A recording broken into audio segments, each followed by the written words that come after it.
Imagine waking up one morning and realizing that your entire month's salary can only buy you a single loaf of bread. Sounds terrifying, doesn't it? But this isn't just a hypothetical. It's something that has happened in real life, and it all comes down to one thing: how currencies work. Why does money have different values in different countries? Why can $1 buy you a full meal in one country, but in another it barely gets you a cup of coffee? And what's even more puzzling, why do these values keep changing every single second?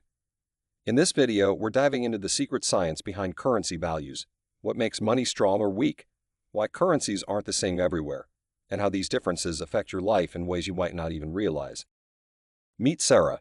She runs a small online business and imports materials from other countries. Last month, the product she ordered cost her $100. But this month, she had to pay $115 for the exact same items. Why? The exchange rate changed, and suddenly, her money didn't go as far as it used to. This brings up a big question. Why does money lose or gain value like this? And more importantly, what does it mean for people like Sarah, or even for you? If you've ever traveled abroad or ordered something from another country, chances are you've experienced this too. Maybe you noticed that your money didn't stretch as far in one place as it did in another. But why is that? Why isn't money worth the same everywhere? And how does this invisible system impact your life? What gives money its value? Let's start with a simple question. What actually gives money its value? In the past, the answer was straightforward. Money was tied to gold.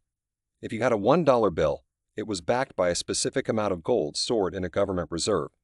This system, called the gold standard, made money valuable because it was linked to a physical asset. But today, things are different. Most countries now use something called fiat money. Fiat money isn't backed by gold, or anything physical for that matter. It has value simply because the government says it does, and because people trust that the government will honor it. Think of fiat money like a gift card. It's just paper or plastic, but it has value because you trust the store will accept it. If that trust disappears, say the store goes out of business, then the gift card and fiat money becomes worthless. So what keeps this trust alive? It's all about supply and demand. Money works like any other product. The more people want it, the more valuable it becomes. But if people lose faith in it, its value drops. Take Lebanon as an example. Political instability and economic mismanagement caused people to lose trust in the Lebanese pound. As a result, many switched to using US dollars instead. With fewer people wanting the Lebanese pound, its value plummeted. At its core, the value of money isn't about what's printed on it. It's about trust, demand, and the belief in the stability of the government behind it. Factors that affect currency value. Now that we've explored what gives money its value, let's dive deeper into the specific factors that make a currency strong or weak. These factors determine why currencies rise or fall in value, and surprisingly, they're not as complicated as they might seem. Imagine you're in a busy marketplace where goods are being traded. The value of a country's currency works the same way. It's determined by how much people trust it, how much it's in demand, and what's happening both inside and outside that country's economy. But what exactly shapes this trust and demand? There are 4 key factors we'll explore. Inflation. How rising prices can silently shrink the value of a currency. Interest rates. How offering a better reward for saving money attracts, or drives away, investors. Political and economic stability. How a strong or shaky foundation can impact trust in a currency. Trade balance. How a country's imports and exports affect the demand for its currency. Each of these factors plays a unique role in determining whether a currency grows stronger or weaker. Let's break them down, starting with inflation, the silent thief that quietly erodes the value of your money. Inflation. Inflation is often called the silent thief because it quietly eats away at the value of your money without you even noticing. Simply put, inflation happens when the prices of goods and services go up and the purchasing power of your money goes down. Imagine this. Today, a $5 can buy you 10 apples, but a year later, those same $5 can only buy you 5 apples. That's inflation at work. Your money buys less over time. But why does inflation happen? It usually occurs when there's too much money circulating in the economy, but not enough goods and services to match it. When demand outpaces supply, prices rise, and the value of each dollar, or any currency, starts to shrink. One real-world example of inflation's devastating effects is Argentina. In recent years, inflation there has been so extreme that people's savings lost nearly half their value in just 1 year. Imagine working hard, saving your money, and then discovering that it can now buy far less than before. It's not just frustrating, it's life-changing. Inflation doesn't just affect governments or businesses, it impacts everyday people like you and me. Savings lose value, basic goods become harder to afford, and financial stability feels like a distant dream. That's why countries with high inflation often have weaker currencies. After all, who would want to hold on to money that's rapidly losing its value? Inflation is one of the most significant reasons why a currency can weaken. It's also a powerful reminder that the value of money isn't fixed, even the cash in your wallet isn't guaranteed to hold its worth. Interest rates. Interest rates play a crucial role in determining the value of a currency. Think of interest rates as a reward for saving money. When a country offers higher interest rates, it's like putting up a big sign that says, "Invest here, and you'll earn more on your money." This attracts foreign investors who need to buy that country's currency to invest in its bonds, savings accounts, or businesses. As a result, the demand for that currency increases, making it stronger. For example, Turkey has faced significant fluctuations in its interest rates in recent years. When their central bank lowered interest rates, it became less appealing for investors to keep their money in Turkey. Many pulled their investments, causing the Turkish lira to weaken. On the other hand, countries like the US with stable or higher interest rates continue to attract foreign investments, which strengthens the dollar. But there's another side to this story. High interest rates might attract investors, but they also make borrowing money more expensive for local businesses and consumers. When loans are costly, businesses may hold back on expansion, and people may cut back on spending. This can slow down the economy, creating a delicate balancing act for central banks. That's why institutions like the Federal Reserve carefully adjust interest rates. A small change can have a massive impact on the value of a country's currency and its economy.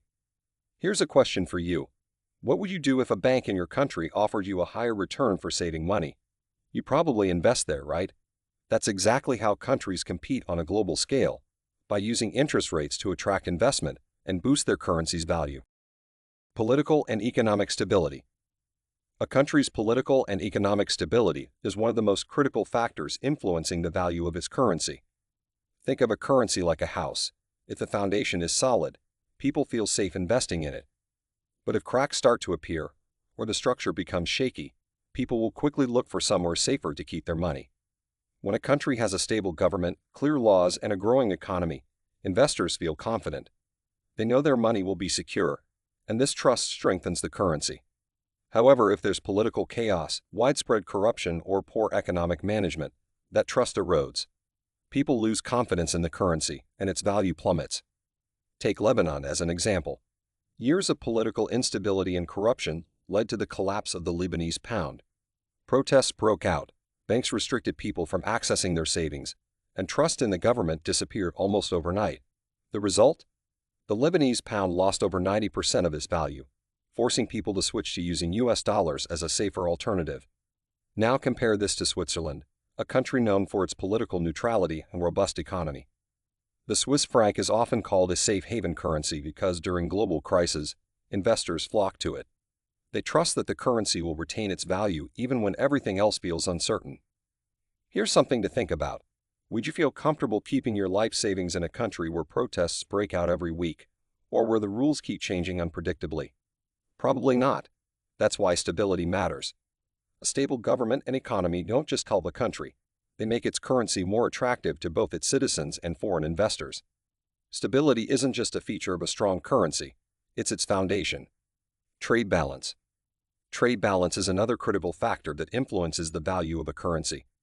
It's the difference between what a country exports, the goods it sells to other countries, and what it imports, the goods it buys from other countries.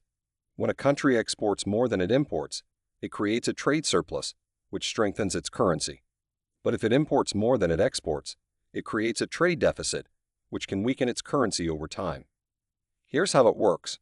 When a country exports goods, other countries need to buy that country's currency to pay for those goods. This increases the demand for the currency, which makes it stronger. For example, South Korea exports a significant amount of cars and technology. To buy those products, other countries exchange their money for South Korean won, which helps keep its value strong. On the other hand, if a country relies heavily on imports, it needs to exchange its currency for foreign currencies to pay for those imports. This reduces demand for its own currency and causes its value to weaken. Think of it like selling cookies at school. If everyone wants your cookies, they'll trade more valuable items to get them, making your cookies or currency more valuable. But if you're always the one buying cookies from others, you'll eventually run out of value to trade, and your currency becomes less important. This is why countries put so much effort into promoting exports and controlling imports. The more their products are in demand globally, the stronger their currency becomes. Trade isn't just about goods, it's an invisible battle of currencies playing out behind the scenes. Currency pegging and fixed exchange rates. Some countries choose to stabilize their currency by tying its value to another, more stable currency, like the US dollar. This practice is called currency pegging, and it's a strategy used to avoid sudden fluctuations in a currency's value.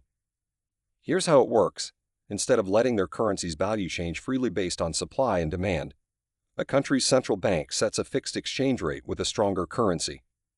For example, Hong Kong pegs its currency to the US dollar. This means that whenever the value of the US dollar rises or falls, the Hong Kong dollar moves in lockstep. So why do countries peg their currency? The main reason is stability. For countries that rely heavily on international trade or foreign investments, a fixed exchange rate creates predictability. Businesses and investors know what to expect, which builds trust and encourages economic activity. But pegging comes with significant downsides too. If the currency it's tied to, like the US dollar, faces problems, the pegged currency will feel the impact as well. Think of it like tying your small boat to a larger boat during a storm. If the bigger boat sinks, you'll go down with it. Take Brunei, for example. Its currency is pegged to the Singapore dollar at a 1-to-1 ratio. This keeps Brunei's currency stable, but it also means Brunei depends heavily on Singapore's economic performance. If Singapore's economy struggles, Brunei's currency could face challenges too. While pegging provides stability, it comes at the cost of flexibility. A country with a pegged currency gives up some control over its monetary policy. This means it can't always adjust interest rates or print money to respond to its own economic needs. It's a trade-off between stability and independence, and not every country is willing to make that choice. Why do all countries use the same currency? Wouldn't life be so much easier if the whole world used the same currency? No more exchange rates, no more fluctuations. Sounds perfect, right? But in reality, it's far more complicated. Let's look at the Eurozone as an example. Many European countries use the euro, and it's made traveling and trading within the region much more convenient. But there's a catch. When one country's economy falters, the effects ripple across all the others using the shared currency. For instance, in 2009, Greece faced a financial crisis. Because Greece couldn't fix its problems without affecting the euro, the entire Eurozone felt the impact. Now imagine this happening on a global scale. If every country used the same currency, one nation's financial mismanagement could bring down the entire global economy. For example, if one country printed too much money or mishandled its economy, the consequences would spread everywhere, creating chaos worldwide. Another challenge is control. With a shared currency, no country would have the freedom to adjust its monetary policies, like printing money, changing interest rates, or devaluing its currency to tackle its unique economic challenges. Each country has different priorities. For example, a country focused on exports might want a weaker currency to make its goods cheaper for foreign buyers, while a country that relies heavily on imports would prefer a stronger currency to make imports more affordable. Some people believe that cryptocurrencies like Bitcoin could one day serve as a universal currency. But even that comes with significant challenges, like regulation, stability, and ensuring everyone adopts it equally. So while the idea of a single global currency might sound ideal, the reality is much more complex. Different countries have different needs, and having their own currencies gives them the flexibility to manage their economies in ways that work best for them. Sometimes, individuality is the key to stability. Should a country make its currency as strong as possible? At first glance, having a strong currency might seem like the ultimate goal. After all, a strong currency makes imports cheaper, allows citizens to buy foreign goods more easily, and gives a sense of financial power on the global stage. But is it really that simple? Not always. Here's the catch. A strong currency can hurt a country's exports. When a currency is too strong, the goods a country sells to other nations become more expensive, making them less competitive in global markets. Take Switzerland as an example. The Swiss franc is one of the strongest currencies in the world, which is great for Swiss consumers buying imported goods. But for Swiss companies trying to sell their products abroad, it's often a challenge because their products become more expensive compared to competitors. On the other hand, some countries, like China, have been accused of deliberately keeping their currency weaker to boost exports. A weaker currency makes their goods cheaper for foreign buyers, giving them a competitive edge in global trade. This strategy, called currency devaluation, has played a significant role in China's economic growth. Ultimately, the right currency value depends on a country's priorities. A nation that depends heavily on exports, like China, may benefit from a weaker currency to keep its goods affordable for other countries. Meanwhile, a country that relies on imports, like Japan, may prefer a stronger currency to make foreign products cheaper for its citizens. In the end, it's not about making a currency as strong as possible. It's about striking the right balance. A strong currency isn't always better. What matters is finding the value that best supports a country's unique economic needs and goals. We've covered a lot in this video, and now you understand why currencies have different values around the world. From inflation and interest rates to political stability, trade balances, and currency pegging. There's an intricate web of factors at play. But at the core of it all is one simple idea: trust. A currency's value ultimately depends on how much people believe in it and how much they want it. Think about this the next time you exchange money or hear about the global economy on the news. Money isn't just paper, coins, or numbers on a screen. It's a reflection of a country's stability, its economic health, and its connections to the world. Every dollar, euro, or yen has a story behind it, shaped by forces you now understand. And here's a thought to leave you with. No currency is inherently good or bad just because it's strong or weak. What really matters is whether it supports a country's unique needs and goals. This delicate balance is what makes the world of money so fascinating and so important to understand. If this video gave you a fresh perspective on how money works, let me know in the comments below. Don't forget to like this video, subscribe to the channel, and share it with anyone who might find it interesting. And of course, stay tuned for more fascinating insights into the world of economics, finance, and beyond. See you in the next one.